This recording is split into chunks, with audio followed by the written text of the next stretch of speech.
Hello hello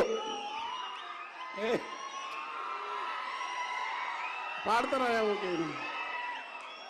నాకు నాకు గుండెలు గుబ్బకు అంటున్నాయి. ఎందుకంటే నేను మిత్రుడు జీలకర్రకి ఆ సిట్టి పంపితే సిట్టి జీలకర్రకి ఇవ్వలేదు వాళ్ళు, మంచి సాహితీ. తర్వాత పృథ్వీ కంపిన ముఖ్యమంత్రి గారు రాకముందే పోదాం అనుకున్నా. అయితే ఎందుకంటే వాళ్ళన్న ఇక్కడ వచ్చిన తర్వాత ఆయన వాళ్ళన్న పెద్దన్న నాకు మంచి దోస్తు, మేమిద్దరం కలిసిపోతుంటే ఆ ఊర్లో నేను స్కైలాబ్ గారు ముగ్గురం తిరుగుతుంటే బాగా. వారు నేను ఎంపీటీసీ ఉన్నప్పటి నుంచి తెలుసు నాకు, వయసులో కొంచెం అటు ఇటున్నా, చాలా ప్రేమ కలుగుతూ నన్ను పిలిచి ఆ పుస్తకం పిలిచినప్పుడు మీరు బాగుండ్రు, నాకేమో గుండెలు గుప్పగా 8 ఏళ్ళు ఎమ్మెల్సీ చేయకుండా ఎవరిని అన్నోని కాదు అప్పుడు కూడా. ఇప్పుడు కూడా ఎవరు తిట్టే బాపతి కాదు. నేను చిన్న తప్పించుకొని పోదామంటే మా చిన్న ఈయన వచ్చి అప్పుడు పిలిచి అంటేనే 2 గంటలు 3 గంటలు కూర్చున్నారు లోపల. అప్పుడు విరవలేదు, పిలిచిండ్రు. ఇప్పుడు నేను ఏం చేయాలని అర్థం కాక మీ చాలా అంటే నేను రాజకీయాలు, నాకు రాజకీయాలు లేవు బాబు. నాకున్నది ఒకే ఒక రాజకీయం, అది సచ్చినా బతికిన ఎర్రజెండ రాజకీయమే.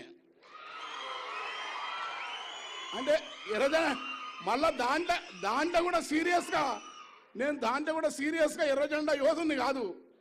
ఏదో వాళ్ళు మంచిగా చేస్తారు నమ్మేటోని. ఈ యాదన కనుక వేదిక పైన పూజ్యులు అన్నయ్య రేవంత్ రెడ్డి గారు, వారు మా ఊరి పక్కనే ఊరు రయ్యా, మీరేమనుకోండి. ఊరి పక్కన ఊరు పాలం ఊరు, మధ్యలో మాకు జగన్ అనిగా నా ఫ్రెండ్ ఉన్నాడంతా. అన్నయ్య, నేను ఏ రాజకీయాలతో ఉన్నా మదిర 20 ఏళ్ళ నుంచి మదిర కూతా ఉంటా. ఎందుకంటే బట్టిన తనకు 4 రోజులు ఉంటేస్తే జర తృప్తి ఉంటుంది. ఆయన కృష్ణారావు సార్ నాకు బాగా దోస్తులు, వీళ్ళందరూ ఇక్కడ ఉండొక ఎత్తు. నా ఆలోచనను ఒక 30 ఏళ్ళ నుంచి నేను కొంచెం బుద్ధిగా ఏదన్నా తాత్విక రాజకీయ ఇటు ఎగరకుండా చదువుకొని కాస్త రాసే తత్వాన్ని మరింత వేగవంతంగా సమాజానికి ఏకాస్తరని ఉన్న పరిమితులు ఇవ్వడాన్ని నేర్పిన తెలుగు పాత్రికేయ రంగంలో నాల్ర వెంకటేశ్వరరావు స్థాయి తర్వాత ఒక కేరళలో, ఒక కర్ణాటకలో జార్జ్ లాగా, ఒక ఆయన పాలగుమ్మి సాయినాథ్ లాగా, ఇంకా మహానుభావుడు ఆయన పొగిడితే చాలా కోపం వస్తాయని. కనుక ఈ తెలుగు నేల వరము ఒక సందర్భమే కాదు, గొప్ప పాత్రికేయులు కె. శ్రీనివాస్ గారు ఉన్నారు, వారి ముందు మాట్లాడడం అనేది. ఎందుకంటే అక్కడ ఆయన ఉన్నాడు, కింద మొట్టమొదటి ఆర్ఎస్ ప్రెసిడెంట్ సాంబమూర్తున్నాడు మా మిత్రుడు. ఏంగా పరిశాన్ ఉంది, అక్క సుధక్కానే ఉంది విరసం. ఈ మధ్యలో నేను పాడమంటే ఏం చేయాలి, రాజలింగం అననే హాయిగా హాయ్. అందుకే వాడు పాపం ఎవరే ఉన్నా అందరికి మేలు చేసే నేర్నాల కిషోర్ ఉన్నాడు. ఇవన్నీ పరిశాన్ ఉంది. అందుకని నేను పాడతా, ఎక్కువ మాట్లాడు. అందుకని ముఖ్యమంత్రి గారు అన్న పొన్నం ప్రభాకర్ అన్న అగ్రికల్చర్ రౌండ్కి నాకు దోస్తు బాగా. అల్లనారాయణ నాకు అల్లనారాయణ శ్రీనివాస్ ప్రణహిత వాళ్ళు, తర్వాత చక్రపాణన్న, ఇద్దరం స్నేహం ప్రేమ, తిట్టడం, నన్ను ఆర్యని పిలిచే దమ్ము మల్లెపల్లి లక్ష్మణకి వాళ్ళిద్దరికీ ఉంది. యాదన్న కూడా అదే. అయితే అక్కడ ఇంకోటి మర్చిపోవాలి, తెలుగు నేలపల బహుజన తత్వాన్ని, బుద్ధుని వాదాన్ని, అంబేద్కరిజాన్ని ఈ దేశం పైన శాశ్వతం కోరలు చాస్తున్న నిఖార్స్గా నిలబడి ఏది న్యాయమో చెప్పగలిగిన భారతీయ బహుజన మేధావి దార్శనికుడు కంచయ్యనే ఉన్నాడు. అక్కడ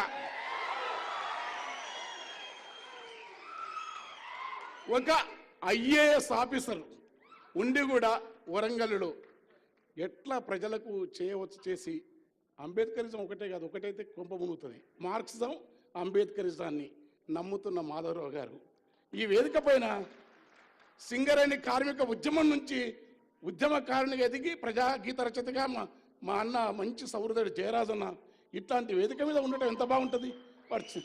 వాడు పీడిఎస్ నాయకుడు విరసం మల్లారెడ్డి మొత్తం అది ఇప్పుడు సభనాలి. పృథ్వీ కొంచెం పృథ్వీతో తర్వాత మాట్లాడాలని వానికేం ఆశ, వాడు నా పాత దోస్తు వాళ్ళ ఆయన ఊరికి దొరకపోయి దావతులు పెట్టి వాళ్ళ ఊళ్ళో వాడు ఇప్పుడు వచ్చిన చెప్తున్నాడు. ఇదంతా బాగుంది, నేనేం మాట్లాడను, అయిపోయింది. ఒకటి పాడలా, పాడతా జరాగు అదే జరాగు